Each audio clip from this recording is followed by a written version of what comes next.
नमस्कार, डेली 24 भारत देख रहे हैं आप। मैं हूं आपके साथ साहिल दुलिया। बुलेटिन की शुरुआत करते हैं। कुशीनगर के पडरौना कोतवाली क्षेत्र के पडरौना नगर धर्मशाला रोड में पति पत्नी ने न्याय न मिलने से आक्रोशित होकर धरना शुरू कर दिया। दंपति ने चेतावनी दी है कि उन्हें न्याय नहीं मिला तो धरना जारी रहेगा। पति पत्नी अपने पुश्तैनी मकान के हिस्से के लिए धरने पर बैठे हैं। दर दर की ठोकर खाने के बावजूद उन्हें मकान में हिस्सा नहीं मिल रहा। इस दौरान हिस्सा बंटवारे के लिए चल रहे मुकदमे के दौरान पट्टीदार द्वारा मनमानी और दबंगई करने का आरोप लगाया गया। दंपति ने आरोप लगाया कि पट्टीदार ने अवैध कब्जा किया और मकान में जाने नहीं दिया। साथ ही राजस्व और पुलिस विभाग पर भी सुनवाई न करने का आरोप लगाया। दंपति का कहना है कि उनका मकान का हिस्सा सुरक्षित करने और न्याय दिलाने तक धरना जारी रहेगा। मामला ये है बंटवारे का। बंटवारा हो चुका था घर में, उसके बाद अवैध कब्जा किया जा रहा है। सारी मेरी पार्टीशन चली हुई दीवार को तोड़ तोड़ के पूरा कब्जा में ले लिया गया। मैं इसके प्रति लेके दौड़ती रही, कोतवाली गई, थाना गई, पेपर एप्लीकेशन लेके दौड़ती रही और अभी तक कोई मेरा कार्रवाई नहीं हो रहा है। इसको रोका नहीं जा सका अभी तक। इसके बाद आप क्या करना है? धरने पर बैठिए, कब से बैठे हैं? हम सुबह से आके बैठे हैं, अपना ताला खोल रहे हैं, हम तो खोलने नहीं दे रहे हैं। मारपीट हो रहा है, बवाल हो रहा है। हम अपना दुकान खोलना चाह रहे हैं, जब भी आते हैं खोलने तब भी मारपीट हुआ। इसी के चक्कर में 2 बार चालान भी हुआ मेरे पति का। जब भी हम लोग खोलने आते बवाल हुआ, चालान हुआ। प्रशासन से कोई हमको हेल्प नहीं मिलता है कि क्यों ऐसा हो रहा है। न्याय में चल रहा है, उसके बाद ऐसा हो रहा है। इसका मुकदमा आप हाँ, मैं बंटवारा के लिए, जब ये इस तरह बार बार होता रहा तो मैं बंटवारा के लिए मुकदमा कर दी। जब बंटवारा का मुकदमा की, उसके बाद ये सब घटनाएं हो रही हैं, गुंडागर्दी हो रही है, एकदम खुलेआम गुंडागर्दी। नहीं, मैं बार बार जा रही हूँ कि सर इस पे देखा जाए, चल के जांच पड़ताल किया जाए कि ऐसा क्यों हो रहा है। एक कैसे खोलेगा, एक कैसे बंद रखेगा, और उसको कहाँ से परमिशन मिला इस बात का। ये लोग कौन है जो बंद किया है आपका? वो मेरे पति के छोटे भाई हैं, 2 भाई का हिस्सा है। मेरा अंजलि जायसवाल नाम है। वहीं कानपुर में थाना जीआरपी को बड़ी सफलता हाथ लगी है। सेंट्रल रेलवे स्टेशन को बम से उड़ाने की झूठी सूचना देने वाले आरोपी को गिरफ्तार किया गया है। जानकारी के अनुसार आरोपी ने खुद फर्जी पहचान बनाकर कॉल के माध्यम से धमकी दी थी। इसके बाद उसने फोन बंद कर सिम भी फेंक दिया ताकि किसी को उसका पता न चल सके। पुलिस ने इस मामले की गंभीरता को देखते हुए तत्काल कार्रवाई शुरू की। टीमों ने लगातार निगरानी रखी और स्टेशन के आसपास लगे सीसीटीवी फुटेज खंगाल कर आरोपी का सुराग लगाया। कई घंटे की मेहनत और जांच के बाद आरोपी को दबोचा गया। पूछताछ में आरोपी ने अपना जुर्म कबूल कर लिया। उसने बताया कि उसने किसी भी तरह के धमाके की वास्तविक योजना नहीं बनाई थी और केवल लोगों में डर पैदा करने के लिए कॉल की थी। हालांकि ऐसे मामलों में कानून बहुत सख्त है। आरोपी के खिलाफ रेलवे सुरक्षा और आपदा से जुड़े गंभीर प्रावधानों के तहत मामला दर्ज किया गया है। पुलिस ने लोगों से अपील की है कि इस तरह की झूठी सूचनाओं और धमकियों पर ध्यान न दें और तुरंत संबंधित अधिकारियों को सूचित करें। जीआरपी की इस कार्रवाई ने कानपुर में रेलवे सुरक्षा को मजबूत करने और लोगों में सुरक्षा का भरोसा बढ़ाने में मदद की है। वहीं कानपुर में सपा विधायक नसीम सोलंकी ने अधिकारियों के फोन न उठाने पर अपना गहरा दुख व्यक्त किया। उन्होंने इस मुद्दे को लेकर विधानसभा अध्यक्ष सतीश महाना को लिखित शिकायत भी दी थी। तो विधायक नसीम सोलंकी का कहना है कि जनता की समस्याओं को लेकर बार बार अधिकारियों से संपर्क किया गया, लेकिन लगातार अनदेखी और जवाब न मिलने से वो बेहद निराश है। उन्होंने सोशल मीडिया के माध्यम से इस मामले को उजागर किया, जिसमें उनका वीडियो तेजी से वायरल हो रहा है। सोलंकी ने अपील की है कि प्रशासन जनता की समस्याओं को गंभीरता से सुने और जल्द समाधान करे। उनका वीडियो सोशल मीडिया पर जनता और समर्थकों के बीच चर्चाओं का विषय बन गया है। वहीं उन्नाव के निराला प्रेक्षागृह में भाजपा सरकार के 9 वर्ष पूरे होने पर भव्य कार्यक्रम आयोजित किया गया। कार्यक्रम में सदर विधायक पंकज गुप्ता मुख्य रूप से मौजूद रहे। मुख्यमंत्री योगी आदित्यनाथ का संबोधन कार्यक्रम के माध्यम से सुनाया गया। कार्यक्रम का शुभारंभ किसान मेला प्रदर्शनी के दीप प्रज्वलन और फीता काटकर विधिवत उद्घाटन से हुआ। विधायक पंकज गुप्ता ने कहा कि सरकार की उपलब्धियों को जन जन तक पहुंचाना बेहद जरूरी है। उन्होंने बताया कि मोदी योगी सरकार में जनपद में बड़े स्तर पर विकास कार्य हुए हैं। कार्यक्रम के दौरान 9 दिन तक विभिन्न जागरूकता कार्यक्रम आयोजित करने की घोषणा भी की गई। इसके अलावा प्रतिभाशाली छात्र छात्राओं और उत्कृष्ट व्यक्तियों का सम्मान भी किया गया। कार्यक्रम में अधिकारी, जनप्रतिनिधि और बड़ी संख्या में छात्र छात्राएं उपस्थित रहे। आयोजनों में स्थानीय जनता की भी भागीदारी रही, जिससे कार्यक्रम का स्वरूप और भव्य दिखाई दिया। माननीय मुख्यमंत्री योगी आदित्यनाथ जी के सरकार के 9 वर्ष पूर्ण होने पर एक महत्वपूर्ण कार्यक्रम, जिसके माध्यम से आम जनमानस में हम सब ये बता सके कि इन 9 वर्षों में हमारे प्रदेश की सरकार और केंद्र में मोदी जी की सरकार के माध्यम से प्रदेश में, अपने जनपद में बृहद स्तर पर जो विकास कार्य हुए वो जन जन तक भी पहुंचे, लोग जागरूक भी हों और तमाम योजनाएं जो आज केंद्र सरकार और प्रदेश सरकार की चल रही उनका जनता लाभ ले सके, इस दृष्टि से यह महत्वपूर्ण कार्यक्रम की शुरुआत आज यहाँ पर हुई है। बहुत जल्दी ये 9 दिन चलने वाला कार्यक्रम है और प्रत्येक दिवस कुछ न कुछ नई गतिविधियां भी होंगी जिनके माध्यम से आम जनमानस जागरूक होगा और प्रदेश सरकार की, केंद्र सरकार की और विशेषकर उत्तर प्रदेश सरकार के 9 वर्ष के विकास कार्यों के बारे में उनको जानकारी प्राप्त होगी। माननीय मुख्यमंत्री जी के निर्देश के क्रम में उनकी सरकार के 9 वर्ष पूरे होने के क्रम में पूरे प्रदेश में धूमधाम से ये कार्यक्रम मनाया जा रहा है, जिसमें न केवल इसका एक समारोह के रूप में मनाया जा रहा है बल्कि साथ साथ जनता को और नागरिक गणों को सरकार के साथ जोड़ने का, शासन के साथ जोड़ने का और प्रशासन की कटिबद्धता हर प्रकार से एक सुचारू और सुकुशल शासन चलाने की जो मंशा है उसको किस प्रकार से हम चरितार्थ कर रहे हैं वो दिखाने का एक ये मौका है। 9 दिवसीय कार्यक्रम रहेगा, इसमें माननीय मंत्री जी भी 23 तारीख को आके विभिन्न कार्यक्रमों का अवलोकन करेंगे, आपसे वार्ता करेंगे और आपके माध्यम से साझा करेंगे सभी नागरिकों से कि 9 में किस प्रकार के कार्य हुए हैं। और वहीं अमरोहा कलेक्ट्रेट में भाजपा सरकार के 9 वर्ष पूरे होने पर प्रभारी मंत्री केपी मलिक ने प्रेस वार्ता कर सरकार की उपलब्धियां साझा की। उन्होंने कहा कि योगी आदित्यनाथ सरकार ने प्रदेश में बिना भेदभाव सभी वर्गों तक योजनाओं का लाभ पहुंचाया और चौमुखी विकास किया।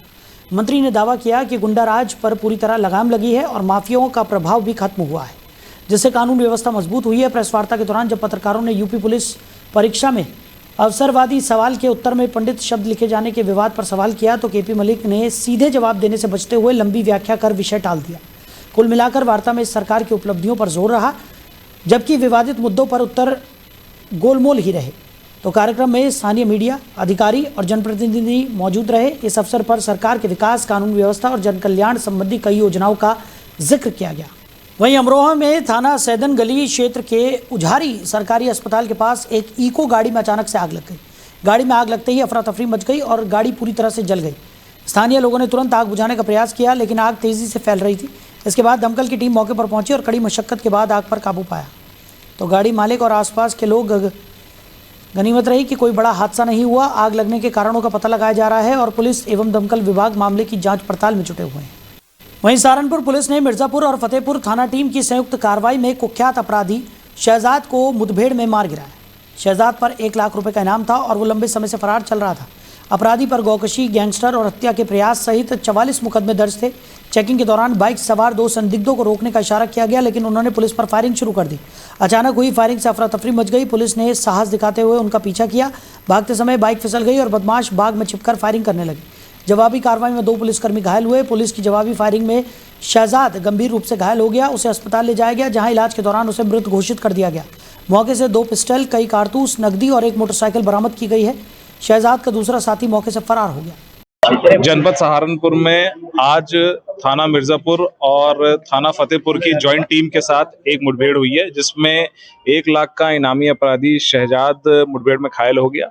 मानवीय दृष्टिकोण अपनाते हुए उसको तत्काल इलाज के ले जाया गया। यहाँ पर एसबीडी मेडिकल कॉलेज जब यहाँ लाया गया तो उसको मृत घोषित कर दिया गया। इस मुठभेड़ में हमारे 2 कांस्टेबल्स सोमिंदर और कुलदीप, इन दोनों को भी गोली लगी, ये घायल हैं। इनके तत्काल उपचार के लिए यहाँ पर इमरजेंसी वार्ड में लाया गया, जहाँ पे हम लोग खड़े हुए हैं। और ये एक पेशेवर गौकश था और इसके ऊपर कुल 44 मुकदमे अभी तक दर्ज हैं, जिसमें गौकशी, गैंगस्टर और अटेम्प्ट टू मर्डर के मुकदमे हैं और ये खतरनाक अपराधी था। इसकी बाकी ऑपरेशन डिटेल्स आपको एसएसपी सहारनपुर अवगत कराएंगे। सर, क्या अभी फिलहाल कोई घटना या गौकशी करने की इजाजत है इसके लिए? ये 4 मुकदमों में हमारे यहाँ वांछित था। सूचना ये थी कि ये एक अन्य अपराध करने के लिए इधर से आ रहा था, विकास नगर की तरफ से, देहरादून से जो रास्ता आता है। तो वहां पर पुलिस ने टैक्टिकली इसको चैलेंज किया। इसने पुलिस पार्टी पर फायर किया। रिटेलिएटरी कंट्रोल्ड फायरिंग में इसको गोली लगी थी। वहीं सहारनपुर के बेहड़ तहसील के गांव जैतपुर में संसरा नदी को खनन माफियाओं ने अपना अड्डा बना लिया है। नदी से दिन रात अवैध खनन किया जा रहा है। सैकड़ों बुग्गियों के जरिए खनिज निकाला जा रहा है और जिम्मेदार विभाग मौन है। नदी का अस्तित्व खतरे में है और सरकार को करोड़ों रुपए का नुकसान हो रहा है। स्थानीय ग्रामीणों ने बताया कि शाम होते ही रात भर खनन का खेल तेज हो जाता है। नदी के कई स्थानों पर 10-10 फीट गहरे गड्ढे दिखाई दे रहे हैं, जो नियमों का खुलेआम अवहेलना का प्रमाण है।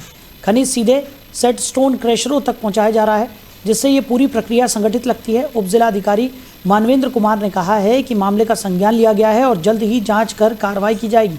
हालांकि ग्रामीण सवाल उठा रहे हैं कि क्या केवल जांच के आश्वासन से नदी बच सकेगी?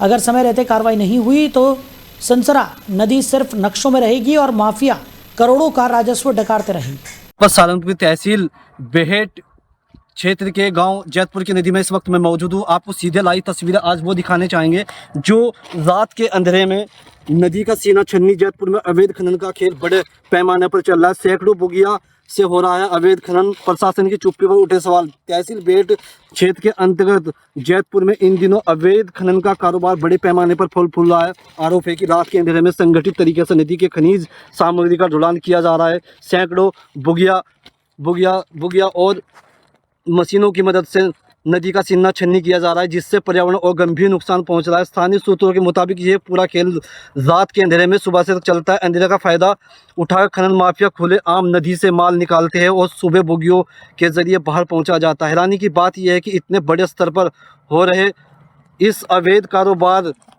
के बावजूद भी प्रशासन से अमला पूरी तरह से मौन नजर आ रहा है। ग्रामीणों का कहना है कि इस अवैध खनन नदी प्रगति रूप बिगड़ रहा है, बल्कि आसपास के खेतों पर जलस्तर भी इसका नकारात्मक असर पड़ सकता है। लोगों में ये सवाल भी उठ रहा है कि आखिर किसके संरक्षण में ये पूरा खेल चल रहा है। अब देखना होगा कि प्रशासन इस गंभीर मामलों कैसे संज्ञान में लेता है। अवैध खनन पर कब तक रोक लगाई जाती है। इस तरह कैमरामैन से ने दिखाया।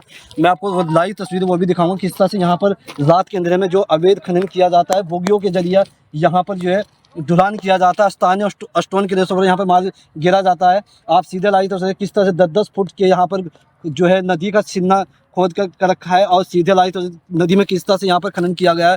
पूरी रात भर में यहाँ पर अवैध खनन जो किया जाता है नदियों के जरिए और स्टोन के रेसों पर यहाँ पर जो है स्टॉक किया जाता है। मैं अपने सहयोगी हिमांशु के साथ Sunil Jaiswal, daily two entrepreneur, Saharanpur.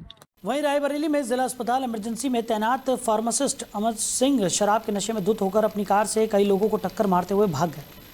पहला हादसा बस स्टेशन के पास हुआ, जहां उन्होंने घर जा रहे व्यक्ति की मोटरसाइकिल को टक्कर मारी। दूसरा हादसा गल्ला मंडी के पास और तीसरा त्रिपुला क्षेत्र में हुआ। सभी घायल लोगों को तुरंत जिला अस्पताल के इमरजेंसी में भर्ती कराया गया। सूचना मिलते ही पुलिस मौके पर पहुंची और नशे में धुत फार्मासिस्ट अमर सिंह को हिरासत में ले लिया गया। मामले की जाँच पड़ताल की जा रही है।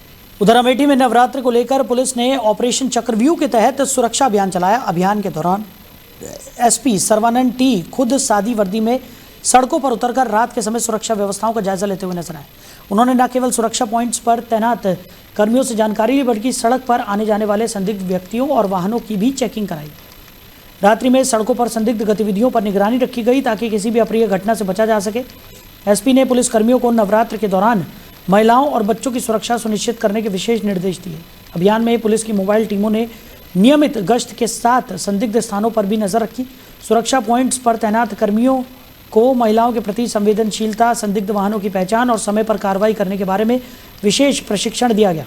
एसपी सर्वानंद टी ने कहा, नवरात्र के दौरान हर क्षेत्र में चौकसी रखी जाएगी और किसी भी प्रकार की लापरवाही बर्दाश्त नहीं की जाएगी। इस अभियान का उद्देश्य न केवल लोगों को सुरक्षित रखना है, बल्कि नवरात्र पर्व को शांति और भक्ति के साथ मनाने में भी मदद करना है। वहीं कौशाम्बी के सराय अकील थाना क्षेत्र में यमुना घाट पर बिना पट्टे के अवैध खनन लगातार हो रहा है। स्थानीय ग्रामीणों ने आरोप लगाया है कि पुलिस और खनन अधिकारी की मिलीभगत से ये गोरख धंधा संचालित हो रहा है। शाम होते ही भकंदा घाट में दर्जनों नावों की सहायता से बालू रात भर निकाली जाती है और रातों रात खनिज अपने गंतव्य स्थानों तक पहुंचा दिया जाता है।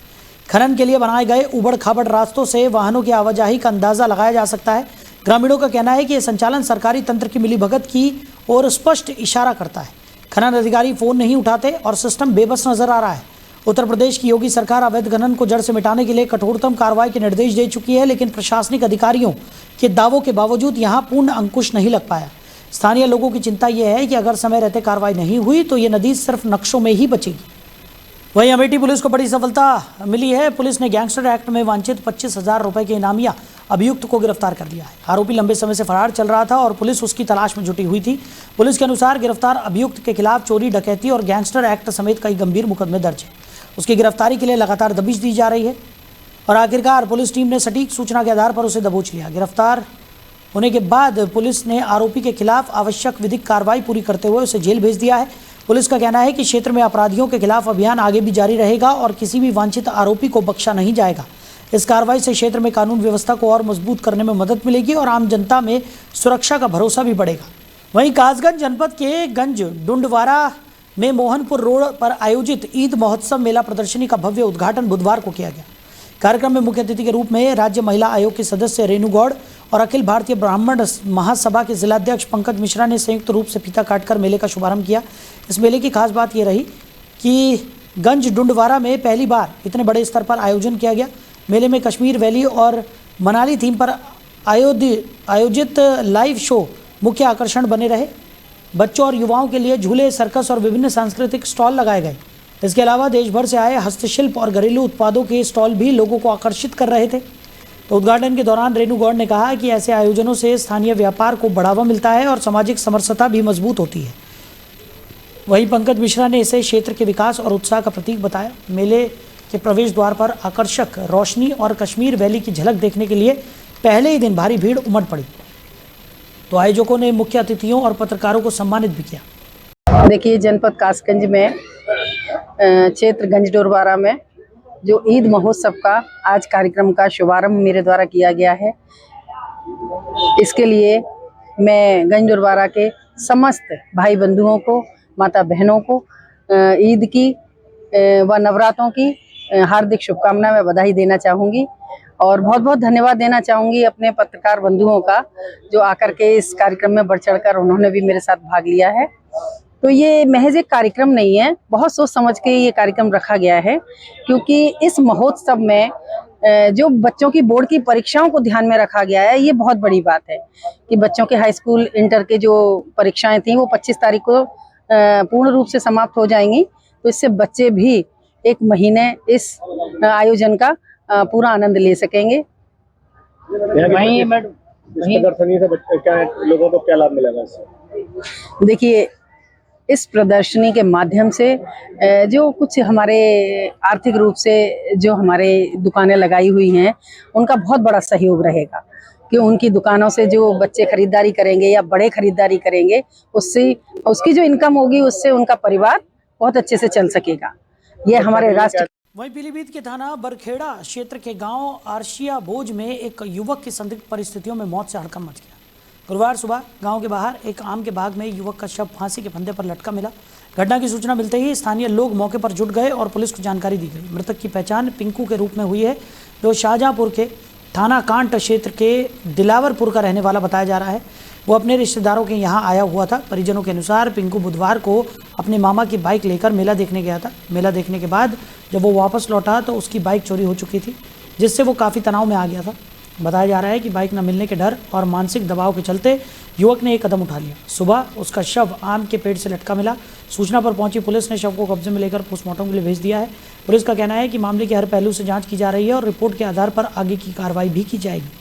वहीं पीलीभीत में दिनदहाड़े ज्वेलरी शॉप में चोरी की घटना से हड़कंप मच गया। शहर के रंगीलाल चौराहे पर स्थित चंद्र ज्वेलर्स की दुकान पर एक युवक ग्राहक बनकर पहुंचा और मौका मिलते ही सोने की चेन लेकर फरार हो गया। घटना इतनी तेजी से हुई कि दुकान मालिक को इसका अंदाजा भी नहीं लग पाया।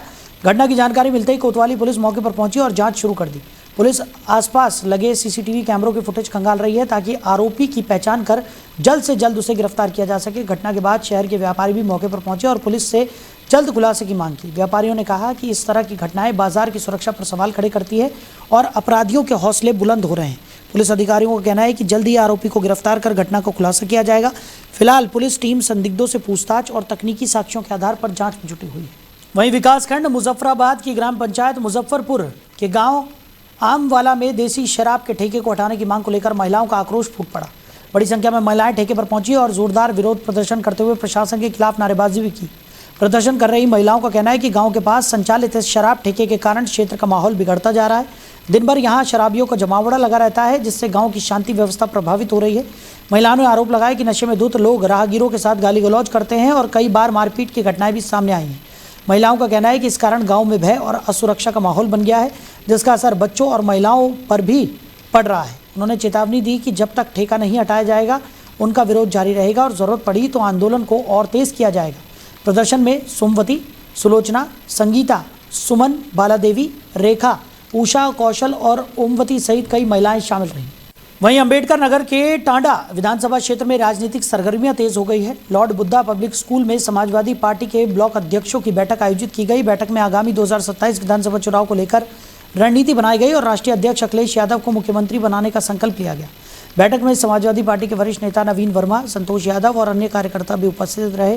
ब्लॉक अध्यक्ष राजस्थान यादव ने कहा कि वर्तमान भारतीय जनता पार्टी की सरकार पूरी तरह फेलियर साबित हुई है और जनता में असंतोष बढ़ रहा है। उन्होंने पार्टी कार्यकर्ताओं से अपील की कि वो आगामी चुनाव में पूरी ताकत के साथ संगठन और प्रचार प्रसार में जुट जाएं। बैठक में चुनावी रणनीति के अलावा आगामी चुनाव में वोट बैंक मजबूत करने, जनता के मुद्दों को सही ढंग से उठाने और पार्टी की संगठनात्मक मजबूती को बढ़ाने पर जोर दिया गया। हमारे सहयोगी से बातचीत में ब्लॉक अध्यक्ष ने कहा 2027 में समाजवादी पार्टी की सरकार बनने से जनहित कार्यों को और मजबूती मिलेगी। उन्होंने ये भी स्पष्ट किया कि पार्टी चुनाव में जनता के बीच अपनी योजनाओं और उपलब्धियों को लेकर पूरी सक्रियता दिखाएगी। नमस्कार, आप देख रहे हो डेली 24 भारत। मैं हूं अमित मौर्य। हमारे साथ बात करने के लिए मौजूद टांडा ब्लॉक के अध्यक्ष राजित राम गौतम जी, जो कि लॉर्ड बुद्धा पब्लिक स्कूल में एक बैठक बुलाई गई। हम जानना चाहेंगे बैठक में क्या मुद्दा रखा जाएगा। अध्यक्ष जी, डेली 24 में बहुत बहुत स्वागत है आपका। आप लोगों को, आपके चैनल को बहुत बहुत धन्यवाद। और आने वाले ईद के मौके पर सभी रोजेदार भाइयों को हमारे तरफ से बहुत बहुत मुबारकबाद। एक बैठक बुलाई गई, उसको लेकर क्या कहेंगे आप? देखिए, पीडीए के तहत हर गांव में हम लोग जाएंगे अब, और पिछड़ी जात विशेषतर जो लोग हमारे साथी थे, किन्हीं कारणों से हमसे अलग हो गए, उनको इकट्ठा कर लेंगे। समाजवादी पार्टी गांव-गांव में जाकर, घर-घर जाकर के लोगों को जोड़ने के लिए अभियान चला रही है, जिसमें पिछड़ी जात के लोग हैं, मुस्लिम समाज के लोग हैं, एससी के लोग हैं। इन सब पे हमारा प्रथम प्राथमिकता है कि इन लोगों के घर जाकर के इनको जोड़ने का काम किया जाए। आने वाले दिनों में समाजवादी पार्टी की सरकार ताकि बन सके। एलपीजी गैस को लेकर क्या कहेंगे? संकट है जो, देखिए, ये सरकार ही पूरे देशवासियों को संकट में डाल दिया है।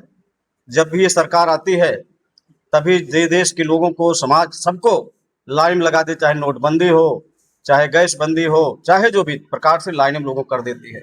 ये सरकार परेशान देश को कर रही, तो चाहे गैस हो, हर मामले पर खाद हो, सब में परेशानी डाली है। ये जान दो, आगे योगी जी, मोदी जी के कुचक्र है। जैसे कोरोना लाए थे, उसमें लोगों को परेशान किया, ये भी लाकर परेशान करें लोगों को।